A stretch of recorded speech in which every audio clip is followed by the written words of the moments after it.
Copyright disclaimer. Air. Long ago, the four nations lived together in harmony. Then everything changed when the Fire Nation attacked. Only the Avatar, master of air, could stop them. But when the world needed him most, he vanished into thin air. I'm too petty. All right. Hey guys, welcome back. I'm Bill, and this is part 2 of my discussion, review, breakdown of the new Avatar The Last Airbender series on Netflix, the Avatar live-action atla, as I saw the tags were. Go check out part 1 if you haven't. I wanted to split my thoughts into 2 videos, one about everything I liked, and now this one, part 2, everything I don't like. I do still want to stay open-minded. Also, I want to make sure that my frustrations are pointed at the right source. There's a lot of young and new talent involved, and honestly, regardless of that, I still feel like a lot of my hangups are things behind the screen. I don't want any negativity towards anybody. Shake your fist at the multi-million-dollar company, not the individual. Let's be kind while we're being negative, and let's talk about the things I didn't like in Avatar The Last Airbender remake. Constructive. This criticism is in the hopes of being constructive. I wanted to include being a diehard fan of the original in my disclaimer. I felt like there was a lot of anti-fan service from time to time here, and I don't think it was intentional. The owls here, the water scroll, but wait, those two things combined tell me we may not get the library in the future, which fine, there's a lot of things we're not gonna get. It's just every time there was a, oh cool, you did this thing, there was also a part of me that went, oh, so we're not going to do that. I hope this doesn't seem too negative. My positive thoughts are all contained in part 1. Go check that out. I'll still yield consideration from time to time. Let's go. This problem got better. I was worried a lot at first we were going to get too many Zack Snyder slow-mo shots during the action. It got a little distracting. The Earth Kingdom spy had like a silly messenger tube, and I couldn't see it that well in the shadows. The blunt dialogue and the show don't tell is going to come up a lot in this video. It was the line from the Earth Kingdom spy, "You wanted us to know. We weren't the real target." It's like, yeah, that's kind of redundant. It's pretty obvious. Trust your choices. Trust us. And then the changes they made to the intro, they did it too. Is he ready for this responsibility? Like, show me that. Don't tell me that. I still really liked the Great Comet Festival. I still loved that touch. The Air Nomad Jedi Council. Also, they were kind of right. They got the memo that the Earth Kingdom is under attack by the Fire Nation. He needs to start his training sooner. We need to tell Aang sooner. Oh, but he's 12. I also didn't like the vibe of the Jedi Council. It was just very strange.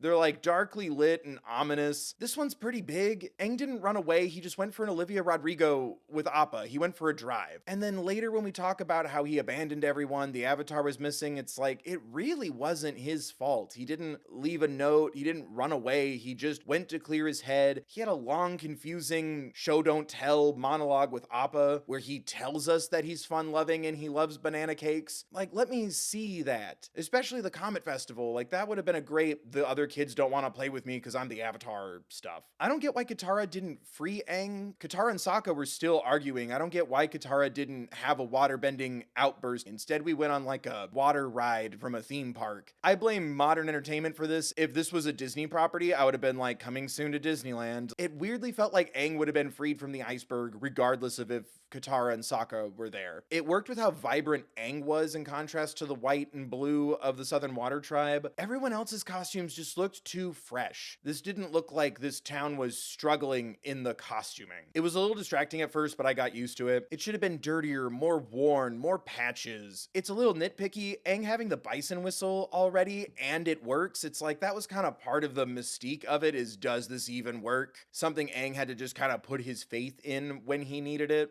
It felt kind of just, you get it. I liked Gran's version better, but repeating the intro was odd. I also found it really distracting that Zuko has been exiled for 3 years and Sokka has been left in charge after their dad left for 3 years. I'm like, was that supposed to line up? It just felt like we couldn't think of another number. Like, maybe it'll come into play later. I don't know. Speaking of Sokka, no boomerang throw. Ever. He throws it into a melon, but like it never comes back. No throwing the boomerang and it coming back and hitting Zuko. Nothing. It just felt like the boomerang was there because boomerang. Especially if you're gonna go the route they did with talking more about Sokka's ingenuity earlier. It's gonna come up again. I'm such a toxic little fanboy. I don't know how else to say it. Gyatso's corpse. We saw him fighting Sozin. We saw that he was taking down firebenders and stuff. Why was it outside? Why show the younglings cowering in the corner if you're not going to show them defending small skeletons or the room full of firebender bodies? Like, it kind of took away the weight. It almost felt like a haunted house prop gag. It was very strange. Aang should be grieving the loss of his community, his culture, his family, everything. And I felt like they didn't do it enough.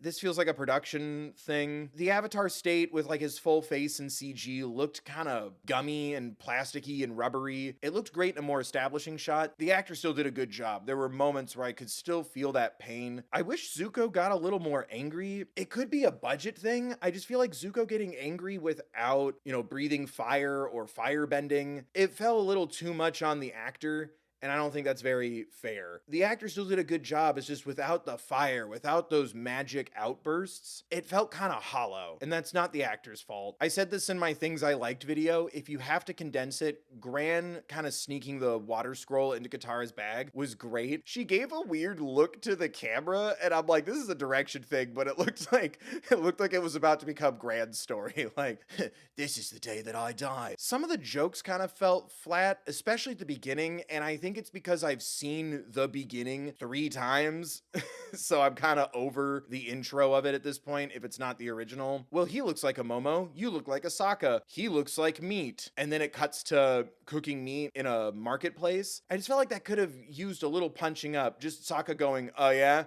Well, you know what he looks like? And then faster cut to the meat. There were so many added lines to already funny moments. We're in front of the Kyoshi statue. How do we know he's the Avatar? Light hits him. Aang's even surprised and does a comic Looney Tune kind of turnaround. And I'm happy that this actor got some SAG points for having a line, but it was, that might be a sign. And I'm like, it's not funny now. It kind of cut into the humor a bit. I really like Suki's mom being kind of added into this a lot. I like the voice of reason and caution that she provides. Saying that they have 48 hours felt too modern. It felt too, what an iPhone looks like. I don't know why. They still have days and weeks, but no one calls it Monday. 48 hours, I'm like, is it a ransom? It was weird. A lot of Suki's dialogue I really didn't like, and that's such a bummer because I really liked the actor who played Suki, and I hope this is a constructive note. I'm not just a warrior, I'm a Kyoshi warrior. I like the line, but Sokka's being nice. Sokka respects Suki. They really went out of their way to pat themselves on the back for changing this, and I feel like it ruined a lot of Suki's character as well as this episode. Sokka's being nice. You're kind of bragging that you went to college and he didn't. They made it a point that Kyoshi Island has stayed out of the war and just let the Fire Nation go by. And you're telling this to someone whose home was destroyed by the war. Someone who was abandoned by his father after losing his mother. He was left in charge at a young age. He had to figure this out on his own. It felt weird. It didn't connect with all the details you were giving me. And it made Suki seem like a jerk. Suki deserved better, we deserved better. So many things that they took out without then changing everything else kind of makes those moments ring hollow or weakens a character. It happens to Katara throughout this whole show. Not having Aang waterbend once, not having moments where he's picking it up faster than Katara and she's getting jealous, she needs to prove herself, she feels threatened,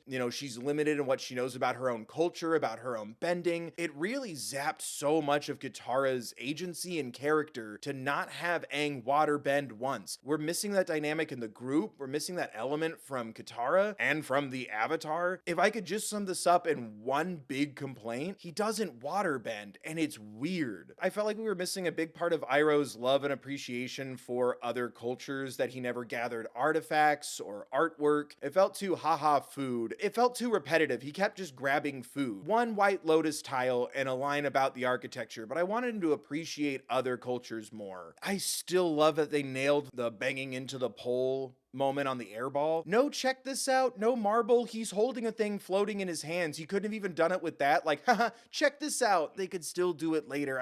Come on, let him have more fun. You gave him opportunities to have fun. That would have been a great counterpoint to Suki and her mother. He's relaxing too much. The journey's barely even begun. I blame this mostly on the marketing and we're not gonna have Sexa be so Sokka. We're not gonna have Sokka be so sexist. Having Suki staring at Sokka and the lingering look and he's getting uncomfortable with it, it felt icky without teaching Sokka anything, without Sokka in drag, which feels weird in and of itself. All it was Suki being awkward and flirting with a boy. come on, like it just felt, that wasn't fun. And you had like 5 other times where Suki's awkward flirting with Sokka and doesn't know how. You didn't need that one. When Sokka's throwing the boomerang and Suki throws the fan and it's super cool, I loved that. Instead of giving me the 5th, haha, we're awkward and bad at flirting thing, I wanted Suki to teach him how to throw the boomerang so it returns. You could have had your cake and eaten it too. Sokka's not being sexist, but there's still a lot he can learn from Suki. Also, where is Sokka in the armor with the makeup? But why didn't you do that? Instead, we have still more weird flirting heteronormativity, but like you could have still had, whoa, I have a lot to learn from Suki because she taught him how to throw the boomerang, and then every time he throws the boomerang and it comes back to him, it's like, haha, Suki, something. Like it was just so empty. I'm outside looking in here, but I felt removing Sokka's sexism fine, but then to replace it with just girl being weird and flirty with guy seems reductive to me. I don't know. Maybe it's just me.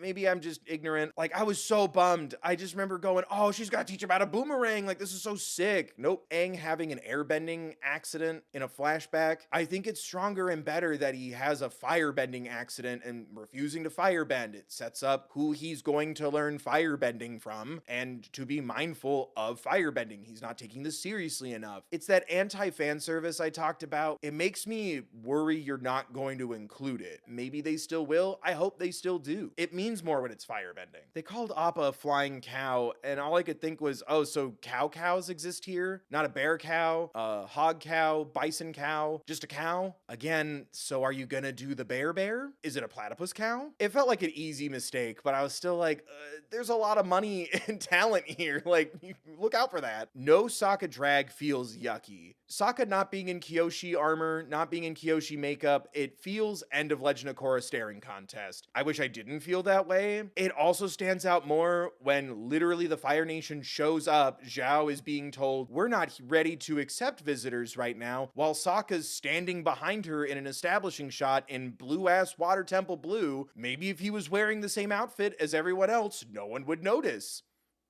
I don't know. Maybe it's the state of the world. Maybe I'm bringing something to the table. And it's Netflix. I can't believe I'm saying this within a year of Nimona coming out. And like they even did the exact same scene. It's just Sokka's not in armor that looks like a dress or makeup. Speaking of, it's fine. Trying to be a little more lighthearted here. It was pretty impressive how quickly Suki could get off her face makeup with but a rag. But you know what? Shout out to Suki. That's because she's done it 1,000 times. Wouldn't you know it, the second she takes off her makeup, the Fire Nation shows up. The actress got to show her face more. Good for her. For only having 8 episodes, they also used Aang is meditating with a spirit and then a crisis happens a little too much, especially when Suki's mom is like, we need the Avatar, and it cuts to Aang talking to Kyoshi, and I'm like, wrap it up, queen. Like, your island is under attack. I love Suki giving Sokka the fan. He never uses it again. He just looks at it once. It was such an odd, like, this was a time where you could use the roadmap from the original to inform, okay, more Suki setup. Suki goes with and stays in Amashu, something. But it was just odd to like give him the fan, a token to remember me by. I feel like there was a way to make the Amashu mix and match of several episodes at once thing work better. Telling me the North Pole is in danger without telling us when, it feels reckless and selfish to have Aang stop at Amashu and help with the spirits. This Aang's super focused on his goal. Is he? It feels more reckless. It should have been Omashu needs you, and then Bumi insists, no, the Avatar is needed elsewhere. You need to learn to water bend, the bend of water. I liked changing it from the comet, so we're not thinking about it yet. I put this in my positives, but the Fire Lord is way too hot. I love you, Daniel Day Kim. He's a great actor. He looks fantastic. He looks too fantastic. The Fire Lord's a little too hot. Shrouding his face in mystery like in the OG, something. Maybe that's just a me thing, and I need to get over it. Why is he hot? Speaking of the Fire Lord, big fan of the Azula Among Us reveal. Could it have killed you to have a couple of firebenders rise up against Ozai and fail? Like, they were all showing up with, like, axes, like hatchets even.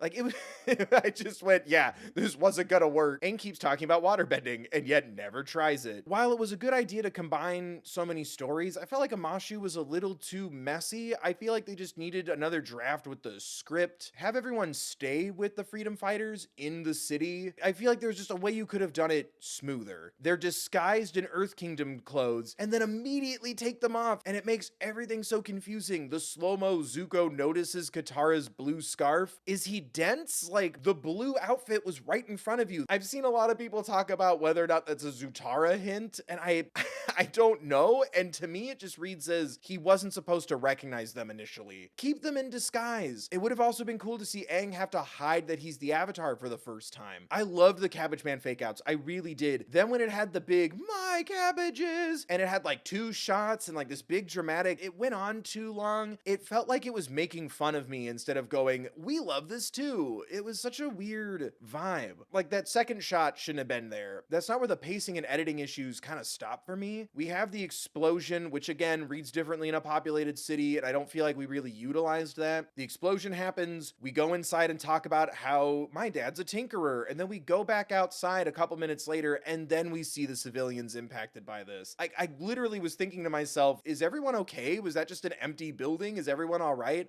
Oh, it felt off. And I brought this up in my first episode, and again, I want to give so many kudos to the actors who play Mei and Ty Lee. They just kind of appear, and it feels comical. It feels like a bit from The Office.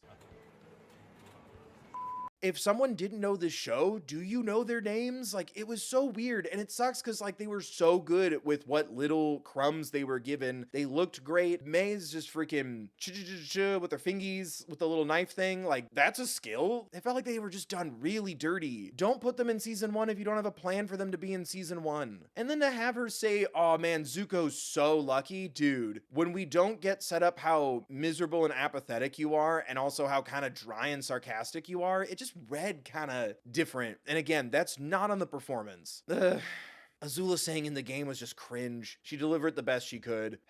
Katara splashed herself with water and then was instantly dry. I don't like nitpicking, but like, waterbending was done really dirty when it wasn't ice. There's so many times where it feels like a water balloon popping instead of like a wave or a force going through the target, not plopping on them. Everything with Jet felt kind of maybe 15% of what it was supposed to be. Having no interaction with Jet and Sokka was a huge detriment on Katara's arc, Jet's presence, Sokka's arc. You just weren't there. Wasn't a good reason for them to get in a fight, but I liked the resolution from that fighting. They just did Jet so dirty. He fights the traitor plus 2 random guys and then whistles for the freedom fighters in the middle of the fight. Like, it was just strange. And then the freedom fighters HQ, it's like 5 feet off the ground. It just seemed like it wasn't something viable for production to do. You could have put them in a building in Omashu. You could have done something else. Like, they don't mess with us. Why? You're like barely an average adult's height off the ground. You could have easily changed that and gotten more time out of your Omashu sets. The blasting jelly looked silly. It looked like Mountain Dew slime. It wasn't very dramatic, and it just looked silly to see these kids like, oh, I know what's happening to the explosions in this highly populated city. I'm so frustrated with Katara talking to Jet about her bending. Aang just went through trauma. Thinking of Gyatso helped him through it. Why didn't he share that with Katara? And then Katara literally calls Jet the bad guy. And I'm like, guys, stop. I didn't need this when I was 7. I don't think kids these days need this. Like, let us think about that. Do YouTube videos about your story threaten you that much? You don't want people to rewatch this and like, oh, like here's where you can really tell that Jet was the bad guy. Not when Katara said, Jet, you are the bad guy. I am Katara, one of the lead protagonists in Avatar: The Last Airbender. It was just clunky. Poor Katara. Like, Katara and Sokka just argue about Jet. She leaves the house, calls Jet a bad guy, and then just comes right back, shut up, you were right. Like, it just felt like, okay, we got that over with, off we go. A lot of these issues I want to point mostly at Netflix. Like, not even 10 episodes. Everything is just, okay, we got that done, we got that done, we got that done, go, go, go, go, go. I'm worried that all the times I'm saying show don't tell, there just wasn't time to show, so they had to tell. I'm trying to be fair here. Also, Katara stopping the Boomy assassination to like silly and like distracting angelic music in the score. It was slow-mo. It was like she's finally gonna do the whip, which she didn't. It still just looked like a clump of water that she shot accurately. But I was hoping it was gonna be the whip, like she whips the arrow. The music was just so silly. Boomy didn't want to thank her for saving his life. We got the secret tunnels out of it, but Boomy didn't even like, oh, let our honored guests something. Like, it was weird. And speaking of Boomy, it's weird that they kept the rock candy line, because also the guards in the Earth Kingdom prison, the tips of their spears are like green glass. It looks like rock candy. Like, because first I was like, oh cool, what a nice pop of color. Am I an asshole? I loved Aang talking to Iroh. I'm starting to see what kind of guy Zuko really is. Clunky, weird, stop it. Let the actors act. Let the audience audi. Let us watch it. Let us feel. Let us pick up on that or pick up on it a second time. Do you not want the watch time? I'll take it. Gather round. Oh my god. And also, the kid was great. Telling the mechanist, we have to fight, Dad, hits different when you live in a populated city and not an abandoned air temple. It's not about just him looking out for you. He's protecting a whole city. Boomy blaming Aang doesn't work when he didn't actually run away. It wasn't even Aang telling him what really happened and the perception that he ran away. I thought a couple of times Aang was earthbending, and I'm like, that'd be a cool twist. He can kind of earthbend. He needs to be pushed like this. Toph? Katara just like getting the water skin, like it felt very, oh, that's how Han Solo got his last name. It was odd. Zuko having to choose between Iroh and Aang was too obvious when the guard just went, choose, what will you do? Like, shucks, what a crossroads you're at, huh, kiddo? Like, it was... You're doing a good enough job without those moments. Trust yourself. Have a little more confidence moving forward. Please, have more faith in the audience. Also, how is Aang being a vegetarian a test when we already know that he's Aang and he's Boomy and they know that that's Aang and that's Boomy? Also, haha, Airbenders sure are flighty, that dead whole race of people. Like, it just felt like too far, too angry, too bitter, too antagonistic. Friendship wins doesn't hit the same when Aang doesn't know any other bending. It makes me scared that you're gonna go with the Melon Lord plan as your end of the show. I don't know how else to describe it. My friends are what make me special, not being the Avatar, not his empathy, not his perspective as an air nomad in a time of war. Aang needs to be powerful and chooses his friends and to not do it alone. When he doesn't have the option to survive on his own, it doesn't really land the same. And then Boomy saying, you didn't do it alone, you learned nothing. It feels like you're criticizing the original show, and I'm like, who thought that? No one should have been thinking that. No, my friends are my power. Like, I love Kingdom Hearts, but I'm so confused by that still. I loved bringing back the carts, but like, why wasn't that Aang's idea? It was too random and felt a little too silly and fan servicey after I will kill you or myself. You betrayed all of us. Ha ha, your whole culture and like every person you knew is dead. Now let's go kart sliding. You went too hard with Boomy for that. The only thing I'll say about Iroh and Zuko's expansion on their relationship, I feel like that could have waited a couple more episodes. Still loved it. Again, this is another example of that weird anti-fan service feeling. I loved comforting that little girl before the spirit world stuff. I'm Sokka rhymes with Akka, rhymes with Waka Waka. Cute, cool, amazing reference. But now I'm worried we're not going to get the Tales of Ba Sing Se. We're not going to get the haiku battle, or it's setting us up for that. I don't know. I don't get a good footing with your fan service all the time. It's very strange. Ozai breaks Azula way too early. We need to feel her villainy first and then her sympathy. I'm so happy that she got to be in season 1, and then they just didn't do enough or anything at all or anything sensical with Azula. Let everyone think that she's a villain. Let our villains be villains and let that sympathy seep in other places. Let us connect how Ozai treats Zuko is now like a warning to Azula. Like, let her think that she's the star child when in reality she's just as vulnerable and she's scared of that. There's no setup. You just kept building 2 blocks and then knocking them both down and being like, whoa, how crazy was that? Build it up, set it up. I didn't love it and I didn't hate it. The spirit world was just kind of meh. Again, bringing back the Owl Boy's great. Now I'm like, okay, so no library. Why show us the flickering of Azula's flames turning blue, which would have been fantastic. That's how she shows Daddy that she's so valuable. That's how we see like, oh, Azula wasn't born with blue flames. It was her like obsession and like cultivating that. Let us see that. Instead, we ditched that for the lightning thing, which isolated Azula summoning lightning for the first time. Super cool. It made no sense here. It should have been the blue flame. You gave us those flickering moments. Like, that's the setup. That's Azula in season 1. Just having her randomly do lightning, it's like, cool. I wish you would set that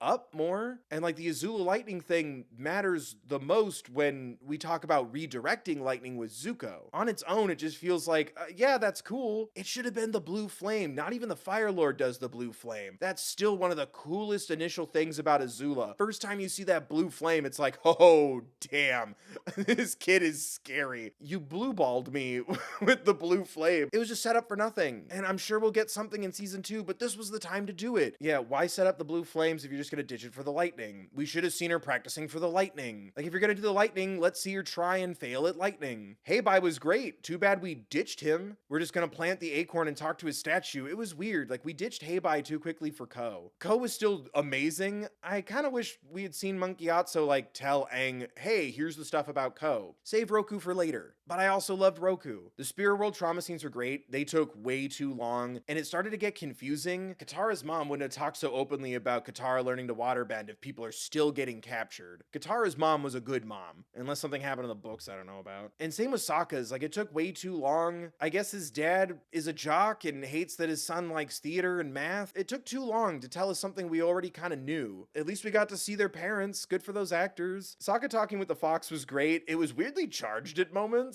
I think that was kind of to set up, like, oh, it's Yue. Okay, cool.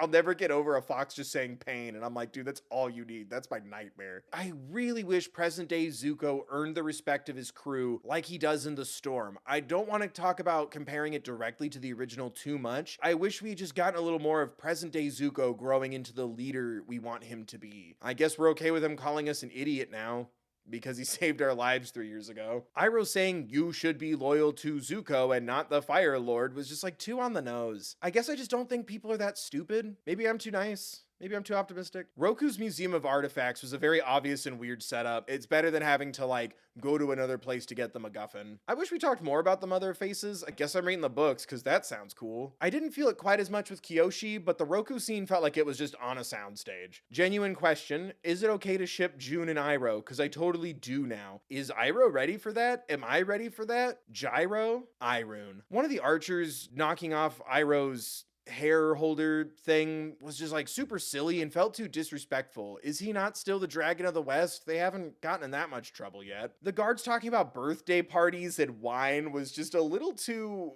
it pulled me out a little too much. It was a little too silly. Also, Aang used a really cool fog move way too late. It's a nitpick. It just felt like, thanks Aang, could have used that fog 2 minutes sooner. Fire Lord is still too hot. Zuko holding his own in the Agni Kai feels kind of weird. It didn't feel completely fair, but it felt like Zuko could have won, but he's kind, and this shouldn't be happening to a child at all. Maybe that's just a me thing, because like I've gone through a lot of stuff like that in my life, unfortunately. Links in the description. It just felt a little too like, oh, he almost got him, like it was almost evenly matched. Like, I don't know. It rubbed me the wrong way. I still love the idea that like, hey, we have this healing balm that we'll put on your scar and it'll probably go away soon. No, you're leaving now. It just adds more to what the Fire Lord did to Zuko. It just also was weird that he thought of capture the Avatar on the spot. Iroh holding back saying that he cares about Zuko just felt wrong. And it was a clunky line. I feel like the voiceover about how we all wear masks kind of defeated the purpose of Zuko seeing his old reflection in the mirror. Felt like that would have stood better on its own. Also, how does Aang wear a mask? He's very honest and upfront with who he is. What's Aang hiding? The blast jelly on Zuko's ship is still too silly. Azula's trials and training were just like too weird, and like Mai and Ty Lee just spelling out her dynamic with her father for us was just like, come on. I'm just gonna be honest, I really don't like that I'm agreeing with Master Paku. I too find it disappointing that Aang hasn't even started waterbending. Oh my god. Also, why are we gonna talk about sea prunes and not have Aang try one? There's just this awkward, weird, long pause after Katara says sea prunes. I'm like, try one, Aang. Blah. Something funny, something silly. Why say sea prunes? Also, fuck you, Master Paku. Nobody's gonna train the Avatar. The editing while Sokka and Yue are flirting and eating ice cream was weird.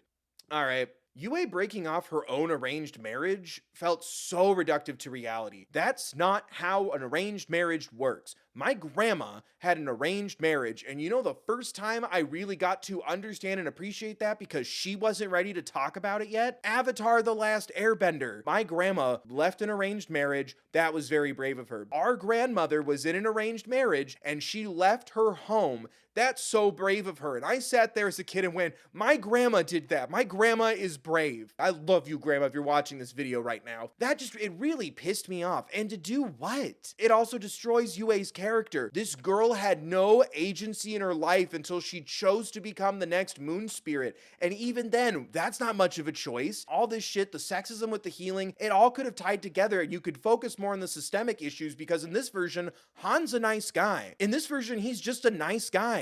And gee, isn't it nice of this backwards, sexist, anti-Katara community to let their princess break off her own arranged marriage. It just blows my fucking mind. Like, who's that for, dude? Like, why are we changing the rules of arranged marriages? And you're still gonna let the women healers march off to their death like the 41st Division. Sorry, you've only been trained in healing. I guess we'll let you fight during the battle at the last minute. It just bothered me. Maybe it's my grandma's fault for being too inspiring.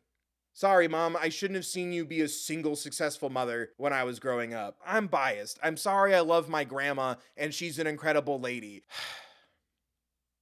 But how do you win if you don't use the power of the Avatar? I win with my friends. Again, concerning, because I'm like, then what's your plan for the ending of this? I wish Kurok helped more, and I hated that he felt like just water-bending Kyoshi. He left the physical world to fight in the spirit world, and he just kind of left us behind, and no one corrected that? Like, that was weird. I know it's a reference from like the books or the comics or something. We didn't need Kurok's magic knife. It felt silly. I'm surprised it didn't talk.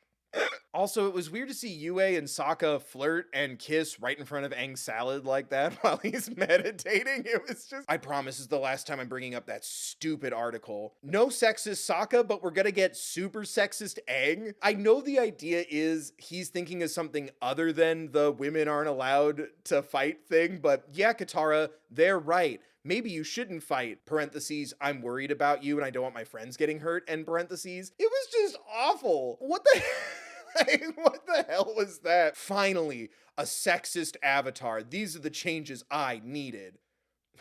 It was so weird. I feel like Aang needed to watch the episode where Sokka is a bit sexist and then gets put in his place and humbled, is trained by women to be a better warrior, and then an overall better person. Like, how can you do that with a straight face? Sokka's gonna be less sexist, and Aang is gonna be more sexist. Yeah, I understand wanting to cut the library out for time. It would have been the same scene in a different location. Zhao just finding the scroll about the ocean and moon spirits without the library. I'm like, has no one else thought to use this before? It was just chilling there, like it rolled under the couch. Like, it was just odd. Azula quitting her final trial and then challenging Daddy like that made no sense. Again, it should have just been blue flame, pow, and then oh shit, something. But like challenging him and being scared of him, I'm like, that needs to come later. Like, let us feel that she's a villain and then we'll sympathize with her. Like, holy crap. As much as I love the sentiment, Sokka supporting Katara when he didn't learn anything about how he views and treats women and warriors and fighting, it feels like the show is patting itself on the back. I don't think it reads with the dad left me in charge, so I just keep seeing myself as in charge energy. Katara versus Pakku was hands down the worst fight. The water bending was really flat. The choreography was very weird. Like, she does a big surf on the ice slide around thing, and then they do hand to hand. It was very strange. Like, they ran out of water for a second. The hair breaking was just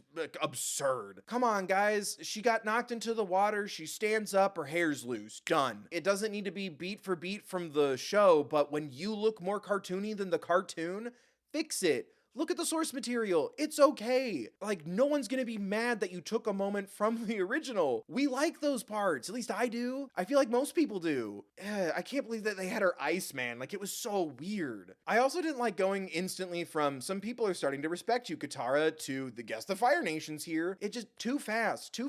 You wasted too much time. Why were all the healing women locked in a pen? They're still healers. The medics need to be out on the field. We could have had moments where the women are like summoning ice like Katara did to protect people while they're trying to heal them, and then like use the ice. Oh yeah, I want to be a fighter. Or the woman who's like, I'm fine with this, I want to be a healer, now making a choice and doing a giant ice block to protect someone while she heals them. Show me the women girls get it done shit. It felt like so prevalent and then like so half-baked. There was no reason to kill Han. Think you could have set up the healing water better than pretending to kill Momo for like 2 seconds. Han could have been the person to be healed to set up the Oasis water, not Momo. Momo doing it was just silly, and I'm like, no, you didn't. You're not doing that. I also can't stand that some random dude was the first one to call Katara a master. Do the main characters mean nothing? Jet's closer to Katara than Aang is. Even if they don't want to do romance stuff, like just as friends, as colleagues, it definitely shouldn't be some random. That could have been a great apology from Aang after, yeah, I guess I'm sexist now, don't fight. Apologizing to Katara and saying Master Katara. Why doesn't our main character build his relationship with other characters? It's so weird. Even if you want to remove the romance, fine, I don't care. They need to have a relationship. Believe it or not, guys, not every male and female relationship is family or romantic. The madness was a little too strong for me with Zhao. I loved it right until the end, except for when he held the magic knife. I thought the magic knife was still too silly. He's a firebender. He doesn't need a magic knife.